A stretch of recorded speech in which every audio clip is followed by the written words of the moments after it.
नमस्कार दोस्तों, स्वागत है आपका आज मैथ के एक और इंटरेस्टिंग वीडियो में। दोस्तों, जैसा कि आप जानते हैं कि हम परसेंटेज की सीरीज कर ही रहे थे, 4 पार्ट परसेंटेज के हो चुके हैं और मैक्सिमम इंपॉर्टेंट क्वेश्चंस हमने क्या कर लिए, कवर कर लिए हैं। तो आज मैं आपके लिए क्या लेकर आई हूँ, प्रैक्टिस के लिए और आपके इंटरेस्ट को और बढ़ाने के लिए मैं आरआरबी ग्रुप डी के पिछले सालों के मैथ के क्वेश्चंस लेके आई हूँ, परसेंटेज के जो क्वेश्चंस वहां पर रिपीट हुए हैं और आए हुए हैं। आपके लिए बहुत बेनिफिट रहेगा, तो जरूर देखिएगा और ध्यान से देखिएगा पूरा वीडियो। देखिए, आप देख ही रहे हैं, पहला क्वेश्चन जो स्क्रीन पर है वो है आपके पास एक परीक्षा में उत्तीर्ण होने के लिए प्राप्त अंकों का कितना परसेंटेज होना चाहिए, 42%। यानी 42% अगर हम प्राप्त करते हैं अंक तो हम क्या हो जाएंगे, परीक्षा में पास हो जाएंगे, उत्तीर्ण हो जाएंगे। तो दोस्तों देखिए, इन क्वेश्चंस को कैसे करेंगे। आपको पास होने के लिए, यानी पास होने के लिए कितने परसेंटेज की जरूरत है, 42%।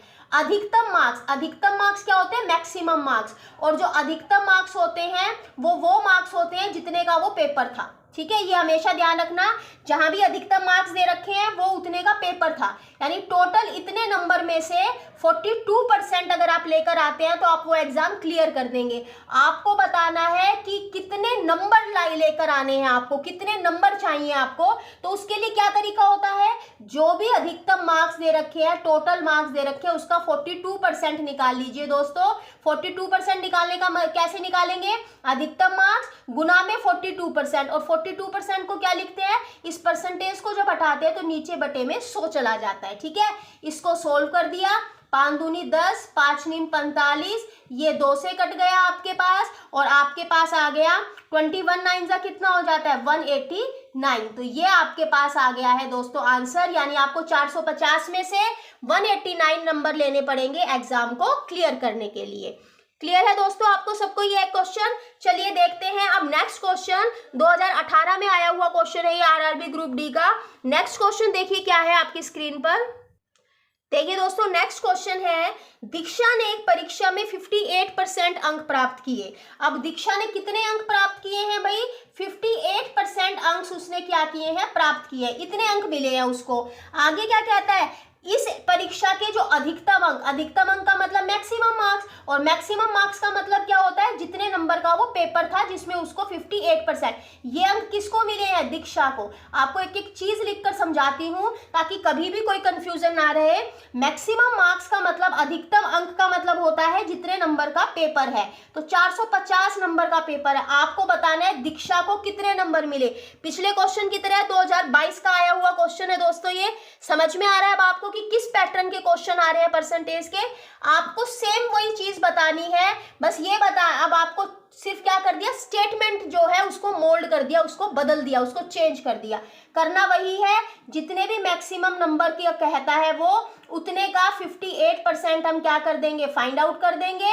58% का मतलब 58/100, जिससे कटेगा वो काट देंगे। 5 से कट रहा है दोस्तों, उसके बाद 2 दूनी 4 और 2 नीम 18। अब क्या करना होता है, देखिए यहाँ पर हम 1 सेकंड और बचा सकते हैं। कैसे, पूरा गुना करने की जरूरत नहीं है, सिर्फ यूनिट डिजिट को गुना करिए। 9 नीम 81, यानी यूनिट डिजिट आ गया 1। अब ऑप्शन चेक कर लो कि 1 किस ऑप्शन में है। अगर एक ही ऑप्शन है जिसमें 1 है तो उसी को आंसर में लिख देना, पूरा गुना करने की, पूरा मल्टीप्लाई करने की जरूरत नहीं। अगर एक से ज्यादा है तो फिर हम थोड़ा सा और आगे करेंगे कंफर्म करने के लिए कि हमारा कौन सा ऑप्शन ठीक है। क्लियर हो गया दोस्तों। चलिए अब नेक्स्ट क्वेश्चन लेकर आती हूँ आपकी स्क्रीन पर। बहुत ही इंटरेस्टिंग होने वाला है ये वीडियो, तो लास्ट तक जरूर देखिएगा। नेक्स्ट क्वेश्चन क्या है दोस्तों आपकी स्क्रीन पर। नेक्स्ट क्वेश्चन है कि एक परीक्षा में उत्तीर्ण होने के लिए प्राप्त अंकों का कितना आपके पास जो उत्तीर्ण होने के लिए जो आवश्यक अंक हैं, यानी जो मिनिमम अंक हैं, वो कितने होने चाहिए दोस्तों, 38% होने चाहिए। ठीक है, सेम वही पैटर्न, सेम उसी तरह की स्टेटमेंट, बस थोड़ा सा चेंज कर दिया है। अब उसने कह दिया कि मिनिमम अंक, बात वही है कि पास होने के लिए कितने नंबर चाहिए, कितनी परसेंटेज चाहिए, या फिर मिनिमम अंक कितने चाहिए, कम से कम न्यूनतम अंक कितने चाहिए। तो मिनिमम जो उसको मार्क्स चाहिए पास होने के लिए, वो परसेंटेज में कितने चाहिए, उसको कितने परसेंट प्राप्त करे कि वो पास हो जाए, 38%। अधिकतम मार्क्स कितने दे रखे हैं, यानी मैक्सिमम मार्क्स कितने दे रखे हैं, तो अधिकतम मार्क्स कितने दे रखे हैं इस क्वेश्चन में दोस्तों? आपको 750 दे रखे हैं। सेम वही आपको बताना है कि कितने न्यूनतम अंक चाहिए कि आपके पास वो परीक्षा पास कर ली जाए। तो अधिकतम अंक को क्या कर देंगे, जो परसेंटेज दे रखी है उससे गुना कर देंगे, 38% निकालेंगे 750 का, तो 38/100, इसको वही 5 दूनी 10, 5 एकम 5, 5 5 25, 2 एकम 2 और 2 निम 18। अब यहाँ भी वही करेंगे गुना करते टाइम, पहले सिर्फ यूनिट डिजिट की गुना करके देखिए, 5 निम 45। अब चेक कीजिए ऑप्शन के अंदर आपके पास 5 कहाँ पर आ रहा है, तो जिस ऑप्शन में 5 आ रहा है वही आपका आंसर होगा। आपको पूरा मल्टीप्लाई करके देखने की जरूरत ही नहीं है। तो यहाँ पर आप 1-2 सेकंड और बचा लेंगे दोस्तों। तो जब भी क्वेश्चन करें तो बहुत ही स्मार्टली क्वेश्चन को क्या कीजिए, सोल्व कीजिए। क्वेश्चन आना काफी नहीं होता है, उस क्वेश्चन को स्मार्टली सोल्व करके आना जरूरी होता है दोस्तों। ठीक है, चलिए अब नेक्स्ट क्वेश्चन देखिए आपकी स्क्रीन पर। देखिए दोस्तों नेक्स्ट क्वेश्चन में क्या कह रहा है वो, मैं थोड़ा सा स्पीडली इसलिए कर रही हूँ आपके पास क्योंकि सेम पैटर्न के क्वेश्चन में मैं चाहती हूँ कि कम टाइम में ज़्यादा से ज़्यादा क्वेश्चन में क्या करा सकूँ, इस वीडियो में कवर करा सकूँ। चलिए नेक्स्ट क्वेश्चन है, कक्षा 10 के छात्रों के लिए एक परीक्षा आयोजित की गई। ठीक है, क्या हुआ फिर, 96% छात्र जो है वो पास हुए और 50 जो बच्चे थे, 50 जो छात्र थे, जो स्टूडेंट थे वो फेल हो गए, असफल हो गए। तो आपको बताना है कि कितने छात्र आपके पास वहां पर जो आपके पास जो छात्र थे, कितने छात्र वहां पर उपस्थित थे, यानी उस कक्षा 10 के कितने छात्रों ने वो एग्जाम दिया। ठीक है, तो देखिए इस टाइप के जो क्वेश्चन है दोस्तों, इनका सबसे आसान, वैसे तो मैं आपको ट्रिक से एक लाइन का भी बताऊंगी लेकिन मैं समझा भी रही हूं ताकि आपको वो क्लियर हो जाए, बेस भी, कंसेप्ट भी क्लियर हो जाए। तो ऐसे क्वेश्चन के अंदर हमें नहीं पता कि कितने छात्र थे, टोटल स्टूडेंट पूछ लिया ना, तो हम मान लेते हैं कि माना जो टोटल छात्र थे वो 100 थे। ध्यान दीजिएगा 100 छात्र थे। अब 100 में से कितने पास हो गए, कितने सफल हो गए, सफल कितने हो गए एग्जाम में, सफल हो गए 100 के 96%। अब देखिए 100 का 96% निकालना आसान है। 100 का 96% का मतलब है कि 96 छात्र क्या हो गए, सफल हो गए। ठीक है, तो असफल कितने हुए, अब आपके पास असफल कितने हुए, तो अगर मान लीजिए आपके पास 100 में से 96 सफल हो गए तो असफल कितने हुए, 4 छात्र असफल हो गए। अब आपको यही बताना है दोस्तों कि टोटल कितने छात्र थे, लेकिन अब देखिए असफल हमारे तो आ रहे हैं 4 छात्र, ये तो भाई हमने माना है ना, उसने थोड़ी ना कहा है कि 4 छात्र असफल हो गए, तो हमारी मानना है। तो हम तो क्या करेंगे, जो उसने दिया है हमारा मानना उसके बराबर होना चाहिए। तो हमारे तरीके से तो आया भाई 4 छात्र असफल हुए, लेकिन वो तो कहता है कि छात्र 50 असफल है, क्योंकि हमें नहीं पता ना छात्रों की संख्या कितनी है, वो तो हमने मान ली कि छात्र 100 थे। ठीक है, तो अगर 4 50 के बराबर है दोस्तों, तो 100 कितने के बराबर होगा, क्या कर देंगे, डिवाइड कर देंगे, 50/4 गुना 100, क्योंकि हमें तो 100 निकालना है। 100 का मतलब क्या है, यहाँ पर टोटल छात्र, जितने छात्र उपस्थित थे उस परीक्षा में।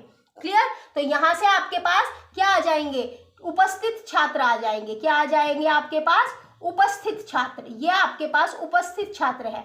बहुत ही इजी और सरल तरीके से आपको समझा दिया है। ऐसे क्वेश्चन में हमेशा 100 मानिए, उसके बाद जो भी परसेंटेज दे रखी है वही परसेंटेज आपके पास नंबर में आ जाती है, और आपके पास इस तरह से हम क्वेश्चन को बहुत इजीली कुछ ही सेकंड्स में क्या कर देते हैं, सोल्व। अब मैं अगर आपको ये सीधा बता देती कि 96% सफल हुए, 4% असफल हुए, 4% को 50 के बराबर लो और फिर 100% निकाल दो, तो क्यों लिया वो, तो वो ये चीज मैंने आपको समझा दी है। ठीक है दोस्तों, इसको सोल्व कर लीजिए। 4 पे जाएगा, 4 दूनी 8, 4 5 आपके पास क्या हो गया दोस्तों, 20, 25 5 कितना हो गया आपके पास 125, यानी 1250 छात्रों ने क्या दी थी, वो परीक्षा दी थी। क्लियर, तो ये आपके पास एक्चुअल छात्र है, एक्चुअल स्टूडेंट है जिन्होंने परीक्षा दी थी। ये हमने माना था, तो जो माना था वो निकाल दिया हमने। ठीक है दोस्तों, चलिए इसी टाइप का एक और क्वेश्चन लाती हूँ आपकी स्क्रीन पर।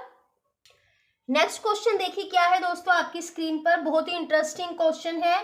देखिए एक अभ्यर्थी 20% अंक प्राप्त करता है। ठीक है, क्या किया है, जो आपके पास कैंडिडेट था उसने 20% अंक प्राप्त किए, लेकिन कितने अंकों से फेल हो गया, अनुत्तीर्ण हो गया, 35 अंकों से अनुत्तीर्ण हो गया। जबकि जो दूसरा अभ्यर्थी था वो क्या करता है, 50% अंक प्राप्त करता है। तो जो फर्स्ट है, जो पहला अभ्यर्थी है उसने कितने परसेंट अंक प्राप्त किए दोस्तों? 20% अंक प्राप्त किए। ठीक है, दूसरा जो अभ्यर्थी है आपके पास, जो सेकंड वाला है, उसने कितने परसेंट अंक प्राप्त किए दोस्तों? 50% अंक प्राप्त किए। क्लियर? ये तो वही है जो आपको दे रखा है ऊपर। अब क्या कहता है? पहले वाला फेल हो गया।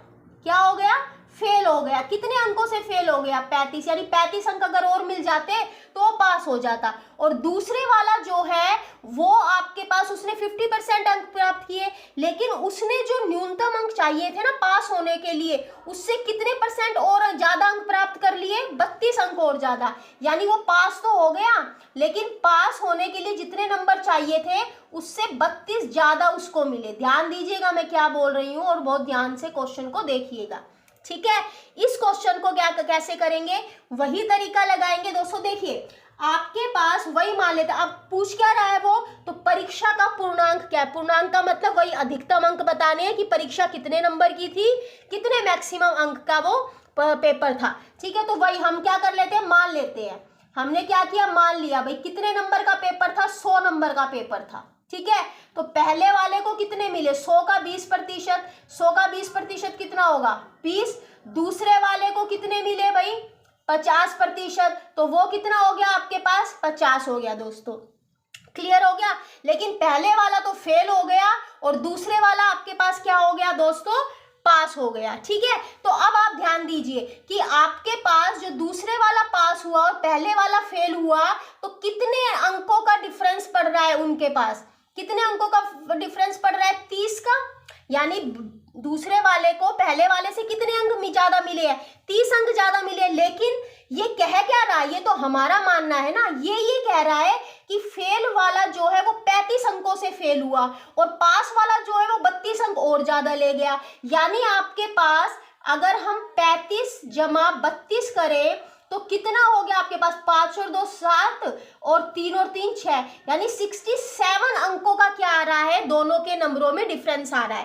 पहले वाले के नंबर में और दूसरे वाले के नंबर में कितने अंकों का डिफरेंस आ रहा है? इसको तो, ये तो 35 नंबर से फेल हो गया और उसको 32 और ज्यादा मिले। यानी इसको पास होने के लिए 35 चाहिए थे और वो पास से 32 और ज्यादा ले गया। यानी 35 तो उसने लिए ही लिए इससे फालतू, 32 और ज्यादा ले लिए फालतू। तो कितने ज्यादा ले लिए? 67 ज्यादा ले लिए। लेकिन हम यहाँ पर कह रहे हैं कि जो दूसरा वाला वो पहले वाले से 30 अंक ज्यादा ले रहा है। तो ये तो हमारा मानना है ना भाई, तो 30 को किसके बराबर रख देंगे? 67 के निकालना क्या है? मानकर क्या चले हो? 100, कि आपके पास जो अधिकतम अंक है वो 100 है। हमें क्या निकालना है? हमें अधिकतम अंक ही तो निकालना है। तो अगर 30 आपके पास 67 के बराबर है तो 100 आपके पास कितने के बराबर हो जाएगा? निकाल दीजिए। 67/30 मल्टीप्लाई 100, कट गया। बस ये आगे सोल्व होगा नहीं, तो 67/3 इसका क्या हो जाएगा दोस्तों? आंसर हो जाएगा। क्लियर हो गया? अब इसी क्वेश्चन को बिल्कुल बहुत इजी तरीके से समझाया है। इस क्वेश्चन को ट्रिक से कैसे कर सकते थे? ट्रिक से करने का तरीका क्या है? जो भी परसेंटेज दे रखी है ना दोस्तों, ठीक है, उसको घटा लीजिए, जो मार्क्स हैं उनको जोड़ लीजिए। यानी यहाँ पर सीधा हम कर देते हैं कि 50% माइनस 20%। चलिए, आपको यहाँ पर ये क्लियर हो गया, स्क्रीनशॉट ले लिया आपने। अब इसको मैं ट्रिक से सीधा बता देती हूँ कि सीधा इसको कैसे करेंगे। सीधा कैसे करेंगे? आप लिखेंगे 50% माइनस 20%, आ गया आपके पास 30%, और 35 प्लस 32 ये आ गया आपके पास दोस्तों 67। तो ये जो 30% है ना, ये किसके बराबर है? 67 के। हमको निकालना है 100% का, तो आप लिखेंगे 30% जो है वो 67 के बराबर है, तो 100% किसके होगा? सेम चीज देखो वो ही लिखा है मैंने, बस आपको वो समझाने के लिए एक एक स्टेप लिखी है। यहाँ पर मैंने क्या कर दिया दोस्तों? सीधी ट्रिक कर दी। तो क्वेश्चन तो इतना ही है, ठीक है, वो सब कुछ समझाने के लिए। आंसर वही आएगा 670/3। क्लियर हो गया सबको? चलिए अब नेक्स्ट क्वेश्चन लेकर आती हूँ आपकी स्क्रीन पर। देखिए नेक्स्ट क्वेश्चन क्या है दोस्तों? एक कक्षा में किसी दिन 5% छात्र अनुपस्थित थे। 2018 का क्वेश्चन है ये, आरआरबी जीडी का। 5% छात्र क्या थे? अनुपस्थित थे। यानी कितने छात्र आपके पास उस दिन प्रेजेंट नहीं थे, आपके पास एब्सेंट थे। आपके पास जो एब्सेंट थे छात्र वो थे आपके पास 5%, ठीक है। अब जो प्रेजेंट थे, जो उस दिन उपस्थित थे, उन छात्रों की आपको संख्या दे दी, कितने उपस्थित थे 38। तो आपको बताना है कि कक्षा में टोटल कितने छात्र थे। देखिए पैटर्न सेम ही है, सिर्फ क्या कर दिया, स्टेटमेंट बदल दी है। तो अब क्या करें, हम वही मान लेते हैं कि माना छात्र टोटल कितने थे, 100 थे। अब 100 का कितना एब्सेंट है, 5%। समझ रहे हैं आप, 100 का कितना एब्सेंट है दोस्तों, 5%। तो 100 का 5% निकाल लीजिए। 100 का कितना एब्सेंट है आपके पास, 5%। तो आपके पास, चलो ये भी निकालने की हमको जरूरत ही नहीं है, क्या करें हम, ध्यान दीजिए, हमने मान लिया कि 100% पूरी आपके पास क्या थी, अटेंडेंस थी, 100% छात्र थे, एब्सेंट है 5। तो एब्सेंट 5 है तो प्रेजेंट की निकालेंगे ना परसेंटेज, क्योंकि उससे इजी हो जाएगा, प्रेजेंट के हमें नंबर दे रखे हैं। तो कितने छात्र आपके पास प्रेजेंट थे परसेंटेज में, तो 100 में से 5% गया, यानी 95% छात्र क्या थे, प्रेजेंट थे। ठीक है, अगर हम मान लेते हैं कि 100 छात्र थे, 100 में से 5 एब्सेंट थे, तो प्रेजेंट कितने थे, 95। तो ये 95 किसके बराबर है, 38 के बराबर है, क्योंकि हमें तो एक्चुअल में 38 दे रखा है, वो तो हमारी मानी हुई चीज है। तो भाई जो 95 है वो किसके बराबर है, 38 के बराबर है। हमें तो 100 के बारे में जानना है, 100 कितने के बराबर होगा, जैसे आपको पीछे कराया था क्वेश्चन, सेम वही क्वेश्चन है, सिर्फ थोड़ी सी स्टेटमेंट बदल दी आपको कंफ्यूज करने के लिए। ठीक है, 5 एकम 5 और 5 निम 45, 19 दूनी 38, ये आ गया आपके पास दोस्तों 40। यानी टोटल कितने स्टूडेंट है क्लास के अंदर, 40 है। 38 उस दिन प्रेजेंट थे, कितने एब्सेंट है, 2 एब्सेंट थे। ठीक है, तो इस तरह से हम क्या कर सकते हैं, क्वेश्चन को विद इन सेकेंड्स के अंदर क्या कर सकते हैं दोस्तों, सोल्व कर सकते हैं। ठीक है, क्लियर हो गया। चलिए अब नेक्स्ट क्वेश्चन क्या है आपकी स्क्रीन पर, देखिए दोस्तों नेक्स्ट क्वेश्चन है, एक स्टूडेंट को टर्म 1 में 80 में से 80 नंबर मिले। क्या कहता है वो कि 2 टर्म में एग्जाम थे, यानी फर्स्ट टर्म के एग्जाम में वो 80 आउट ऑफ 80 लेके आया, यानी टोटल नंबर भी 80 थे और उसको मिले भी 80। जो सेकंड टर्म थी उसके एग्जाम के अंदर उसने कितने नंबर प्राप्त किए, 75। कितने में से, 80 में से नहीं, 90 में से। ठीक है, यानी ये पहले के टोटल नंबर, ये दूसरे के टोटल नंबर, तो दोनों टर्म को मिलाकर, यानी आपके पास टर्म 1 + 2, क्या लिख दिया, टर्म 1 + 2, दोनों टर्म को मिलाकर जो आपके पास अधिकतम मार्क्स होंगे, जो मैक्सिमम मार्क्स होंगे, जो टोटल मार्क्स होंगे, वो क्या हो जाएंगे, 80 + 90। तो ये कितना हो जाएगा आपके पास, 170। यानी टोटल दोनों टर्म को मिलाकर 170 मार्क्स का आपके पास क्या बन रहा है, स्कोर बन रहा है, पेपर बन रहा है। और जो स्टूडेंट है उसको कितने मिले, पहले में 80, दूसरे में 75। तो आपके पास स्टूडेंट ने कितने लिए, यानी कितने मार्क्स उसको प्राप्त हुए, तो स्टूडेंट को मिले 80 + 70, तो ये हो गए आपके पास 155। यानी वही, कुछ भी नहीं है। देखिए दोस्तों कितना इजी हो गया, 170 में से उसको कितने नंबर मिले हैं आपके पास, 155 नंबर मिले हैं। अब कहता क्या है आपके पास, तो उसके अंतिम जो प्राप्त अंकों का परसेंटेज कितना है, तो आपके पास बस परसेंटेज निकालना है। देखिए जितने अंक मिले, कितने में से मिले, तो जितने अंक उसको मिले वो ऊपर लिखा जाएगा, कितने में से मिले वो नीचे लिखा जाएगा, और गुना में क्या हो जाएगा, 100। परसेंटेज जब भी निकालना होता है तो गुना में 100, परसेंटेज को सिंपल फ्रैक्शन में बदलना होता है तो बटे में 100। ठीक है, ये क्या हो जाएगा आपके पास दोस्तों, आपके पास क्वेश्चन हो गया सोल्व। लेकिन क्वेश्चन वो कह रहा है कि आपको जो परसेंटेज है ना वो अप्रोक्सीमेट निकालनी है। ठीक है, तो ये 79 पे जाएगा, 79 पे गया। उसके बाद आपके पास बचा 153, 2, 17 एकम 17, 91 पॉइंट समथिंग परसेंटेज आएगी। लेकिन हमारी ऑप्शन में तो कहीं भी नहीं है 91 पॉइंट समथिंग, उसने कहा क्लोजेस्ट 91 पॉइंट समथिंग के क्लोजेस्ट सबसे परसेंटेज कौन सी है भाई, 90% है। तो इसका आंसर क्या होगा दोस्तों, 90%। क्लियर आपको। तो आई होप दोस्तों आज का ये जो वीडियो है आपको पसंद आया होगा। अगर आपको पसंद आया है, इसी तरह के आप और वीडियो देखना चाहते हैं, तो प्लीज़ कमेंट बॉक्स में ज़रूर लिखिएगा। मैं और भी प्रीवियस एग्जाम्स के क्वेश्चन लाती रहूँगी बीच में। आपको अगर ये पसंद आ रहा है वीडियो तो प्लीज़ इसको लाइक और शेयर कीजिएगा, मेरे चैनल को सब्सक्राइब कीजिएगा। धन्यवाद।